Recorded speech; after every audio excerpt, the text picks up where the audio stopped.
بعض طلبہ کی عادت یہ ہوتی ہے کہ وہ خام خواہ دوسروں کی برائیاں تلاش کرتے ہیں، ظاہری طور پر کچھ بھی نہیں تلاش کریں گے، پھر یا تو اس کو بیان کریں گے یا اس کو ہی تنگ کریں گے.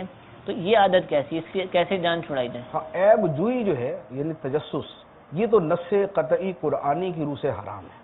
یعنی قرآن پاک کی واضح آیت مبارکہ ہے، یا ایھا الذین آمنوا اجتنبوا کثیرا من الظن ان بعض الظن اثم ولا تجسسوا، کہ اے ایمان والو بہت زیادہ گمان کرنے سے بچو کہ کچھ گمان گناہ بھی ہوتے ہیں. اس کے بعد فرمایا ولا تجسسوا، اور ایک دوسرے کے عیب تلاش نہ کرو، تجسس نہ کرو، جاسوسی نہ کرو کسی کے پیچھے لگ کے. پھر اس کے بعد آگے غیبت کا بیان ہے، ولا یغتب بعضکم بعضا یحب احدکم ان یاکل لحم اخیہ میتا فکرہتموہ، کہ ایک دوسرے کی غیبت بھی جو وہ نہ کرے. کوئی پسند کرے گا کہ اپنے مردہ بھائی کا گوشت کھائے. یہ جو آیت مبارکہ نا، اس پہ اگر تھوڑا سا اسلوب پہ غور کریں، ربط آیت کے حوالے سے ایک آپ کو چیز عرض کرتا ہوں.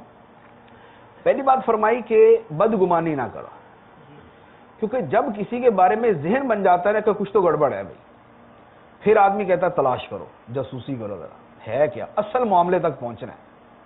آگے پھر وہ تجسس والا معاملہ.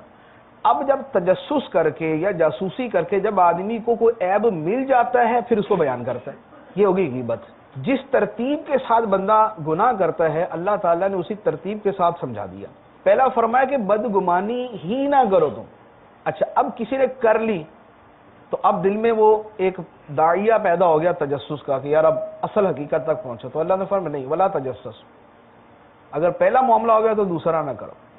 اب جاسوسی بھی کر لی اور عیب پتہ چل گیا، اب اس کو بیان کرے گا آدمی، تو اللہ تعالیٰ نے اگلے مرحلے سے پھر منع کر دیا کہ غیبت نہ کرو، برائیاں نہ بیان کرو. تو یہ جو ہے دوسروں کے عیب تلاش کرنا، یہ کسی مقصد حسن سے ہو لیکن اس کی بڑی بعید صورتیں ہوتی ہیں، تو اس کی اجازت کی صورت ہوتی ہے.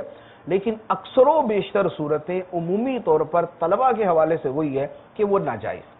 ہمیں جو حکم ہے وہ عیب تلاش کرنے کا نہیں ہے، عیب چھپانے کا ہے. عیب تلاش کرنے کے اوپر حدیث مبارک ہے، ابو داؤد شریف کی حدیث ہے. نبی کریم صلی اللہ علیہ وآلہ وسلم نے فرمایا کہ جو اپنے مسلمان بھائی کے عیب تلاش کرتا ہے اللہ تعالیٰ اسے اس کا بدلہ دیتا ہے. حدیث کے الفاظ ہے کہ اللہ اس کے عیب تلاش کرتا ہے، لیکن مفہومی اس کا جو معنی بنتا ہے وہ یہ کہ اللہ تعالیٰ اسے اس عیب تلاش کرنے کا بدلہ دیتا ہے.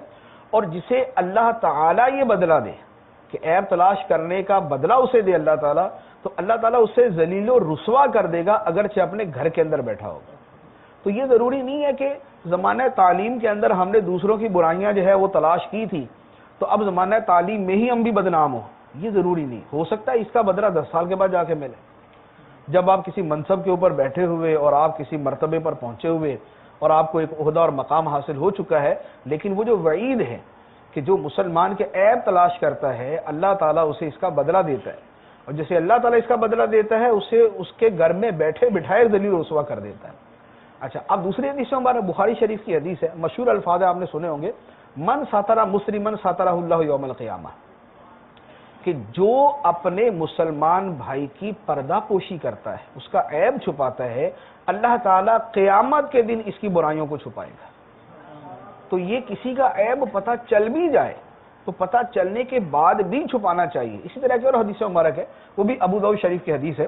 ارشاد فرمایا جس شخص نے کوئی ایسی چیز دیکھی جسے چھپایا جانا چاہیے، یعنی اس کو پھیلانا نہیں چاہیے، چھپانا چاہیے، اور پھر اس نے اسے چھپا دیا، چھپانا چاہیے تھا اور اس نے چھپا دیا، وہ گویا ایسے ہے جیسے اس نے زندہ دفن کی جانے والی بچی کو بچا لیا. تو یہ ہے عیب چھپانے کی فضیلت. اور عیب تلاش کرنا تو وہ میں نے عرض کر دیا کہ ایک تو قرآن پاک کی سری آیت مبارکہ کہ ولا تجسس، عیب نہ تلاش کرو، برائیاں نہ تلاش کرو. اور دوسری حدیث مبارک کہ جو دوسروں کے عیب تلاش کرے گا اللہ تعالیٰ اس کو گھر میں بیٹھے بٹھائے ذلیل و رسوا کر دے گا. تو لہذا دوسروں کے عیب تلاش یعنی اول سے ہی بچنے کی کوشش کریں. سب سے پہلے بدگمانی، اس کے بعد عیب تلاش کرنا اور اس کے بعد غیبت کرنا. تینوں چیزوں سے برابر درجے کا بچنا چاہیے. نہ کسی کے اوپر بدگمانی کی جائے، نہ کسی کا عیب تلاش کیا جائے، اور نہ ہی کسی کی غیبت کی جائے. عیب پتہ چل بھی جائے تو اس کو متعلقہ فرد کو جا کے بتا دیا جائے کہ مجھے یوں لگتا ہے یا میرے سامنے اس طرح کا معاملہ آیا ہے، حقیقت حال اللہ تعالیٰ بہتر جانتا ہے. کیونکہ بعض اوقات یہ بھی ہوتا ہے جس شے کو ہم عیب سمجھ رہے ہوتے ہیں وہ اصل میں عیب نہیں ہوتا، وہ کچھ اور ہوتا ہے.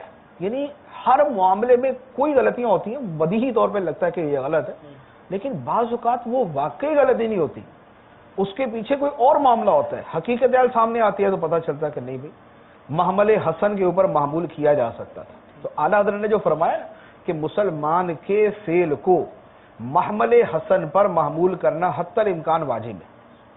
حتی الامکان واجب ہے کہ دوسرے کے فعل کی اچھی صورت ہی نکالی جائے. تو اصل یہی وہ جو عرض کیا کہ عیب تلاش کرنے والی صورت، یعنی شکایت لگانا پہلے معاملہ تھا، تو اب عیب تلاش کرنا، تو عیب تلاش کرنا یہ شرعاً جائز نہیں ہے، اس سے بچنا چاہیے.